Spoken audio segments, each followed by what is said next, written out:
नमस्कार सभी को, कैसे आप सभी लोग। मैं कनिका एक बार फिर से आप सभी का हार्दिक स्वागत करती हूँ टीचिंग बाय रोजगार विद अंकित में। तो आज जो है मैं सबसे बड़ी कंफ्यूजन दूर करने जा रही हूँ, वो है सब्जेक्ट कॉम्बिनेशन से रिगार्डिंग, आपकी योग्यता से रिगार्डिंग। अगर आपने बीकॉम किया है, बीए किया है या फिर बीएससी किया है, साइंस साइड से हो, आर्ट साइड से हो, कॉमर्स साइड से हो, तो आप किस फॉर्म को भर सकते हैं। कौन सा ऐसा टीचिंग का फॉर्म है या फिर शिक्षक भर्ती है जिसमें आप अप्लाई कर सकते हो। सबसे बड़ी समस्या ये रहती है कि मैडम मेरे 45% है, क्या मैं इस परीक्षा में अप्लाई कर सकता हूँ।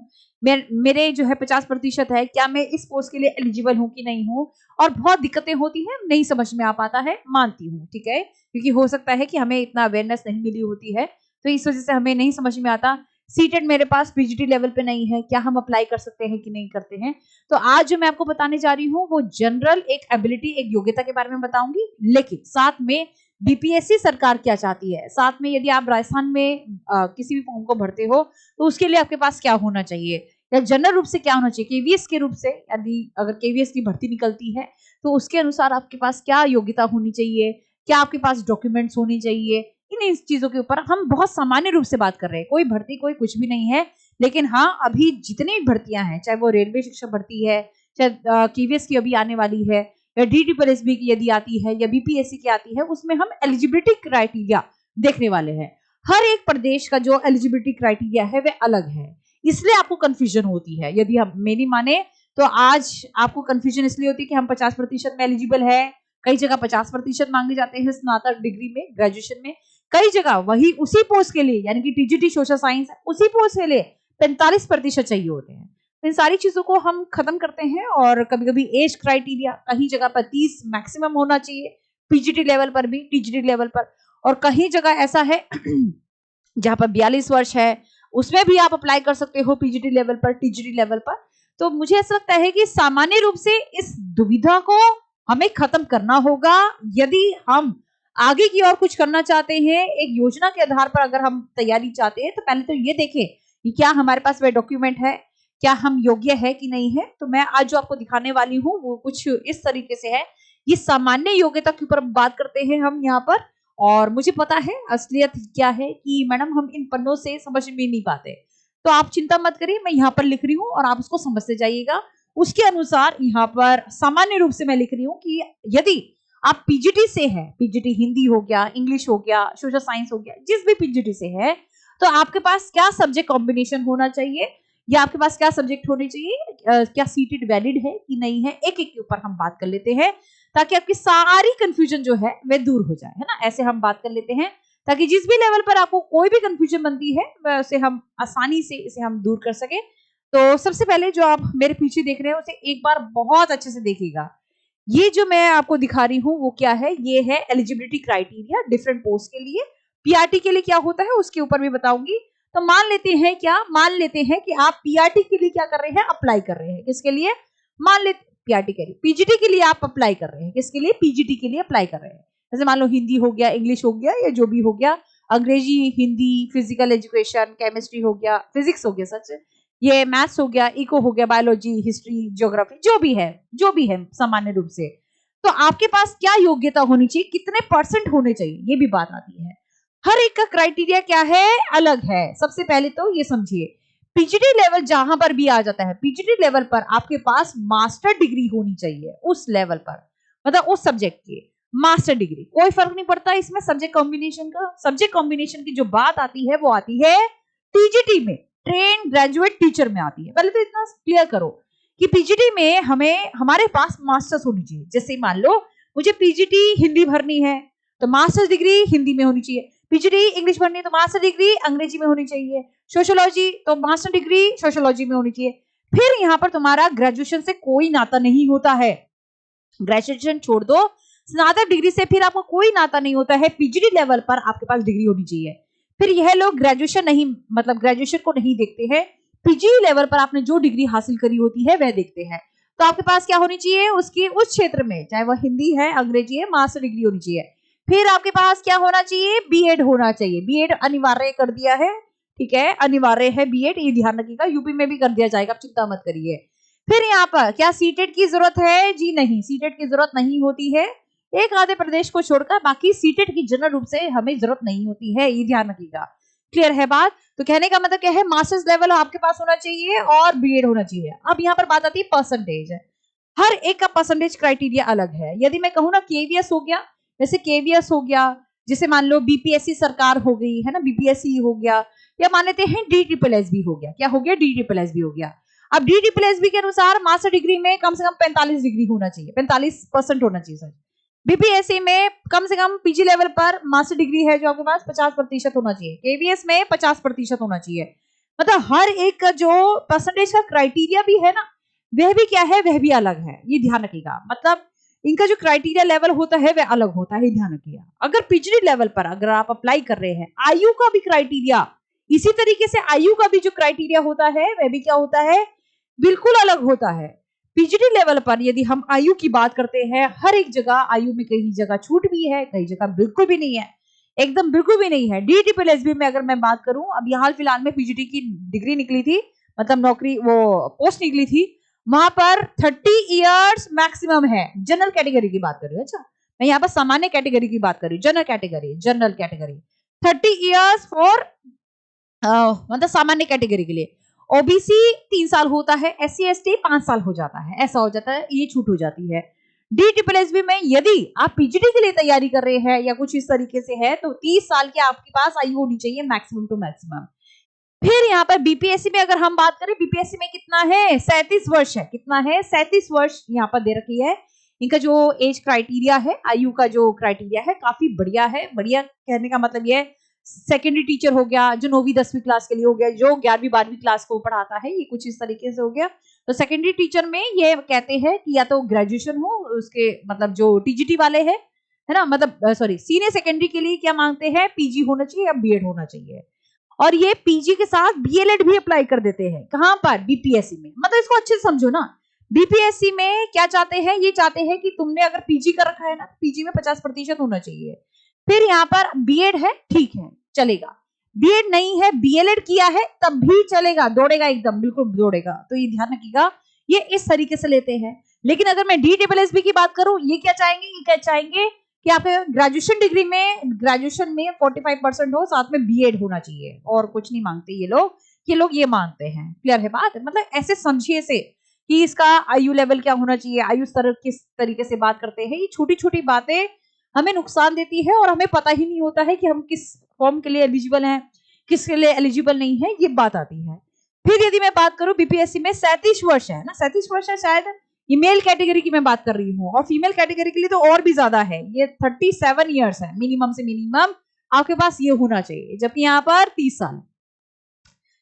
अगर मैं केवीएस की बात करूं, केवीएस में 50% ग्रेजुएशन में होना चाहिए, सीटेड अलाउड नहीं है, मान लेते हैं यहाँ पर सीटेड जो है वह अलाउड नहीं है, ठीक है, कोई दिक्कत नहीं है।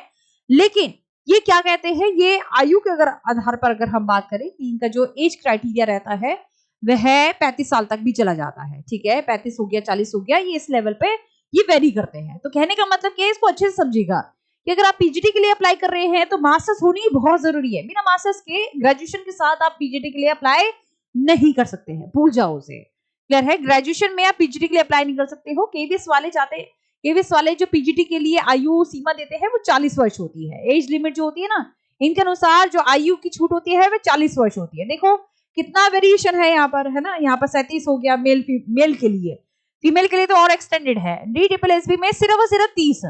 तो आप देखिए आप किसके लिए भर रहे हैं। मैं मोटा मोटा बता रही हूँ आपको कि आप समझिए इस बात को। अभी तक देखिए, अगर ये समझ में नहीं आता तो इसको इस तरीके से देखा करें। अच्छा, कई और जगह जैसे यूपी हो गया, कहीं और जगह हो गया, बड़े लेवल पर आयु स्तर है, मतलब फिर वह मतलब अपने हिसाब से देते हैं, ऐसा नहीं 30-35 हो। बड़े लंबे जो आयु का, जैसे रेलवे है, रेलवे में 48 वर्ष मैक्सिमम है, 18 से लेकर 48 ईयर्स जो है आपका मैक्सिमम होना चाहिए एज क्राइटेरिया। तो हर एक में लेवल क्या होगा, अलग होगा, ये ध्यान रखें। तो ये इसको अच्छे से नोट करो कि क्या आपके पास सब्जेक्ट है कि नहीं है। सब्जेक्ट कॉम्बिनेशन की कोई दिक्कत नहीं है। अच्छा, यहाँ पर ठीक है, वो किस में आते हैं, वो टीजीटी में आती है। देख पा रहे हो कि पीजीटी इंग्लिश है तो अंग्रेजी में पीजी होना चाहिए, हिंदी है तो हिंदी में पीजी होना चाहिए, फिजिक्स है तो फिजिक्स अप्लाइड फिजिक्स इलेक्ट्रॉनिक्स हो, इसमें कितने प्रतिशत मार्क्स होने चाहिए। तो ध्यान रखिएगा, डी ट्रिपल एस भी 45% की छूट देता है, अन्यथा बाकी जो है ये 50% मांगते हैं आपका पीजी लेवल पर। क्लियर है बात? कितना प्रतिशत? 50% और ऑन एन एवरेज हम ये लोग मांगते ही हैं। क्लियर है बात? फिर यहाँ पर पीजीटी बायोलॉजी है तो आपके पास बोटनी, जूलॉजी, लाइफ से अगर जहां से भी किया है तो आप इसमें अप्लाई कर सकते हैं। ये एलिजिबिलिटी क्राइटेरिया है। पीजीटी आईटी के लिए, आईटी विभाग के लिए बीटेक होना चाहिए, कंप्यूटर साइंस होना चाहिए, post graduation diploma in computers होना चाहिए, ये सारी चीजें, एमसीओ हो, बीसीओ हो, ये सारी और करके दे रखी है, इसको अच्छे से देखिएगा। फिर आते हैं किसके ऊपर, फिर आते हैं हमारे टीजीटी लेवल पर। अब टीजीटी में भी क्या होता है, मैंने देखा है कि बहुत समस्या होती है ना, कोई दिक्कत नहीं है। टीजीटी में हम इन सारी समस्याओं को दूर करते हैं कि आपके पास क्या होना चाहिए। यदि आप टीजीटी सोशल साइंस टीचर बनना चाहते हैं या टीजीटी हिंदी के टीचर बनना चाहते हैं, पहली बात तो पीजीटी की कौन सी लेवल की होती है, 9 to 12 ऐसे हम मान लेते हैं। और अगर हम टीजीटी की बात करते हैं तो 6 to 8 ऐसे हम मान लेते हैं, ठीक है जी। अब यहाँ पर आती है बात कि हम टीजीटी लेवल के लिए एप्लीकेबल है भी कि नहीं है। सब्जेक्ट कॉम्बिनेशन के बहुत भारी मात्रा में समस्या होती है। सब्जेक्ट में हमें कितने साल वह पढ़े होने चाहिए, हर एक के अनुसार अलग है, हर एक के अनुसार। अगर मैं बात करती हूँ टीजीटी सोशल साइंस की, टीजीटी का मतलब क्या होता है, टीजीटी में क्या मांगते हैं ये लोग, टीजीटी में मांगते हैं ग्रेजुएशन। क्या मांगते हैं, ग्रेजुएशन मांगते हैं, यानी कि आपके पास पहले बात तो ग्रेजुएशन होनी चाहिए, स्नातक डिग्री होनी चाहिए। क्लियर है, स्नातक डिग्री होनी चाहिए। फिर स्नातक डिग्री में भी अब हर एक जगह अलग है।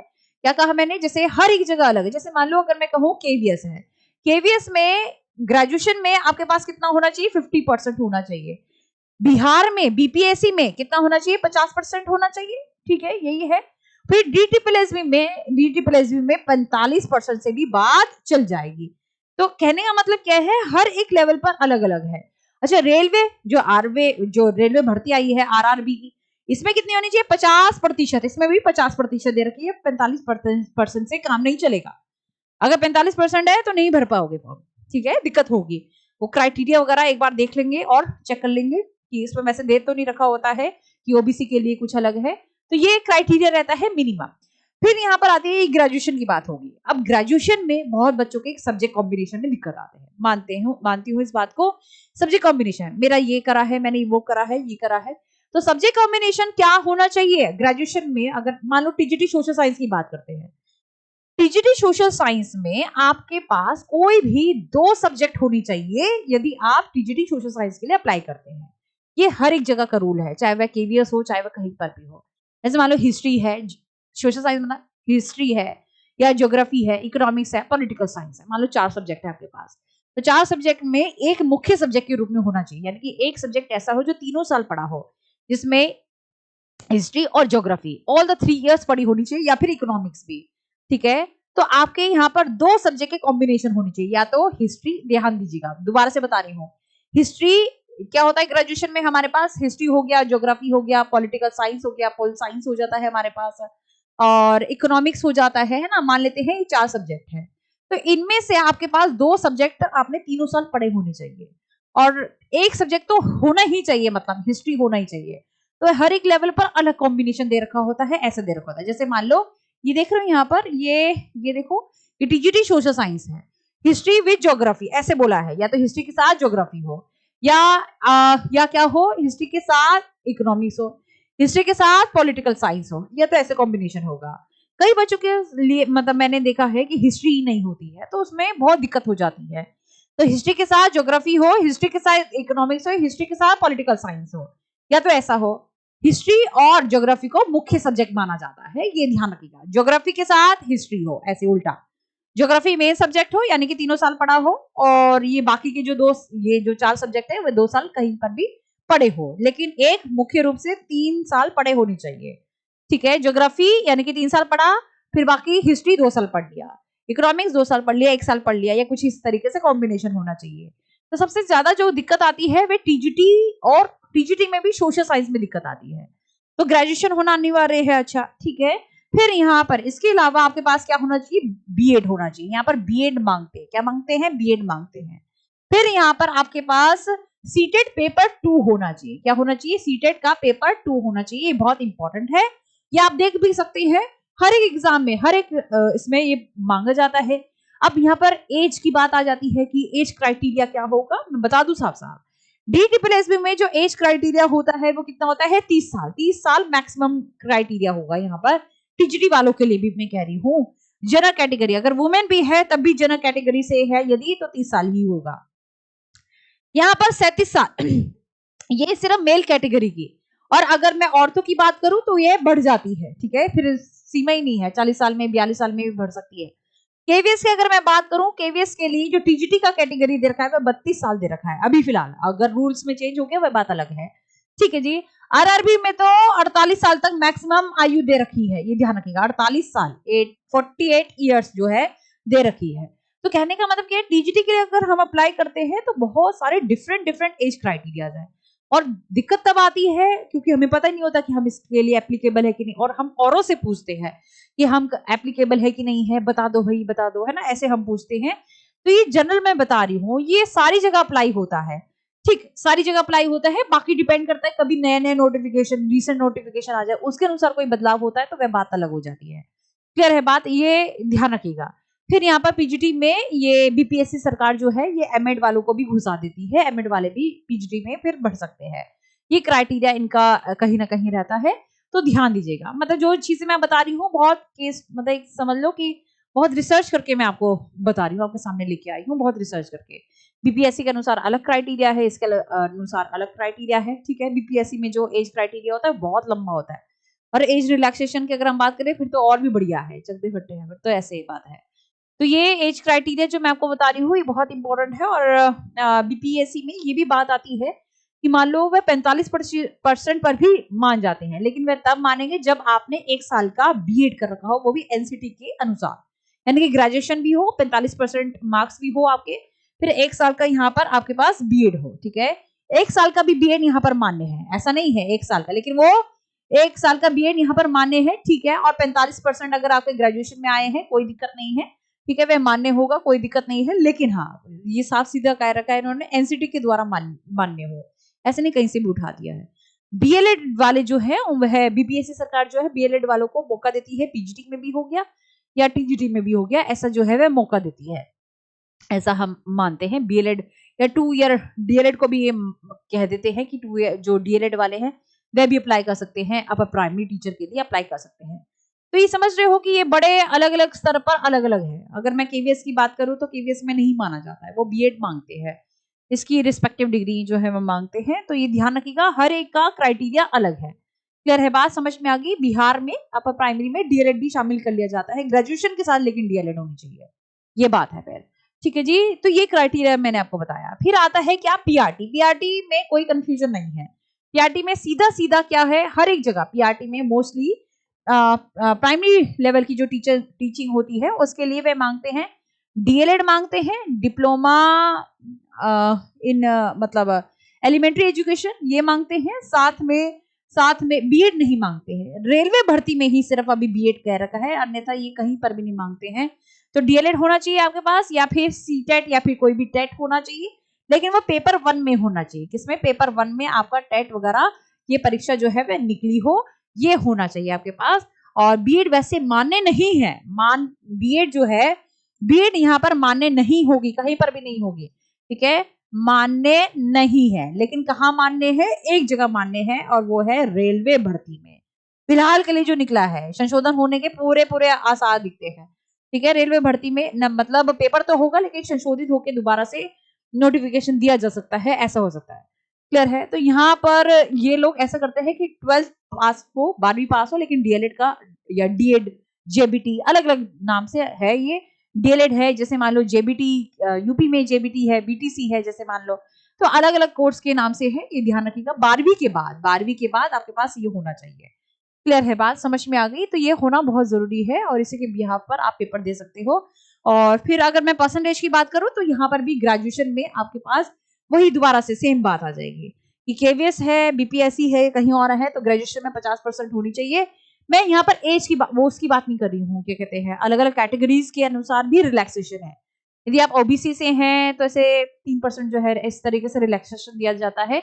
तो एज क्राइटेरिया जो है फिर वो बदल जाएगा, जिसके अनुसार यदि आप किसी कैटेगरी से हैं, ये सामान्य रूप से मैं बात कर रही हूँ, यदि सामान्य जनरल कैटेगरी से यदि आप है, क्लियर है, तो ग्रेजुएशन में 50% होना चाहिए। लेकिन डीटी पर एसबी में आएगा, फिर दोबारा पीआरटी में 45% आ जाएगा। तो ये हर एक का क्राइटेरिया जो होता है वह अलग होता है। परसेंटेज में दिक्कत होती है ना, तो मैंने आपको बताया, क्योंकि मैंने देखा ये बहुत सारे बच्चों की कंफ्यूजन है, और इस कंफ्यूजन को दूर करना बहुत जरूरी है। और बिहार जैसे एरिया में बीपीएससी क्या करती है, बीपीएससी डीएलएड वालों को भी शामिल कर लेती है, ठीक है, टीजीटी के लिए।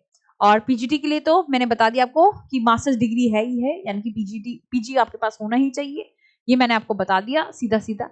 और अगर DSSB की बात करते हैं, क्योंकि बड़ी बड़ी वैकेंसी है और फिर बाकी अलग अलग स्टेट के अनुसार थोड़ा बहुत ही चेंज किया जाता है, बाकी मुख्य रूप से यही होता है। अगर मैं टीजीटी की बात करूं तो ध्यान रखिएगा, टीजीटी DSSB में टीजीटी की अगर आप तैयारी कर रहे हैं, किसी भी एग्जाम की तैयारी करते हैं, तो उसमें उसमें मोस्टली ग्रेजुएशन में आपके पास क्या होना चाहिए, 45% तो कम से कम होना ही चाहिए। फिर ये सब्जेक्ट क्राइटेरिया बहुत पूछते हैं टीजीटी में, सोशल साइंस में दिक्कत आती है कि 2 सब्जेक्ट में मांगते हैं, तो हिस्ट्री हो गया तो ज्योग्राफी हो गया, इसमें तो आपका मतलब कमर कसनी कसनी है, क्लियर है बात। तो ये जो है, ये मुझे ऐसा लगता है कि बहुत सारी दिक्कत थी, तो मुझे ऐसा लगा कि इसको बताना चाहिए और इसके अनुसार कोई भी अगर भर्ती आए तो उसके अनुसार भरिए ना, मतलब ऐसे नहीं कि हमें पता ही ना हो, भर्ती आ रही है और जा रही है और आप जो है ऐसे बैठे रहे हो क्योंकि आपको लगता है कि हम एलिजिबल ही नहीं है और बाकी में आप एलिजिबल हो, ऐसा नहीं होना चाहिए, ठीक है। तो इसलिए इन सारी चीजों को जरूर देखें जो मैंने आपको बताया है, पीआरटी लेवल पर, टीजीटी लेवल पर और पीजीटी लेवल पर आपके पास क्या क्वालिफिकेशन होना चाहिए, क्या सब्जेक्ट कॉम्बिनेशन होना चाहिए, क्या योग्यता होना चाहिए। सीटेट में बिहार में रिलैक्सेशन है, ये ध्यान रखिएगा। और अगर आप किसी कैटेगरी से हैं फिर तो और रिलैक्सेशन है, 55% जो है वो लिया जाता है। तो अगर आपके नंबर कम भी आए हैं तब भी आप अप्लाई कर सकते हैं इस वाले दिसंबर पेपर में, सीटेट में कम आए हैं और यदि आप बिहार से हैं या बिहार जाना चाहते हैं तो अब आपके नंबर कम जो है वे चल जाएंगे, चिंता मत करिए। तो ये मुझे ऐसा लगा बहुत जरूरी है और ऐसी ही अपडेट करती रहूंगी। मेरा काम है कि आपको जागरूक करना मतलब इस लाइन में, और कौन-कौन सी वैकेंसी आई हुई है अभी और कौन सी भर सकते हैं, ये मैंने पहले भी इसके बारे में बात करी है। आशा करती हूँ कि ये आपको समझ में आया होगा।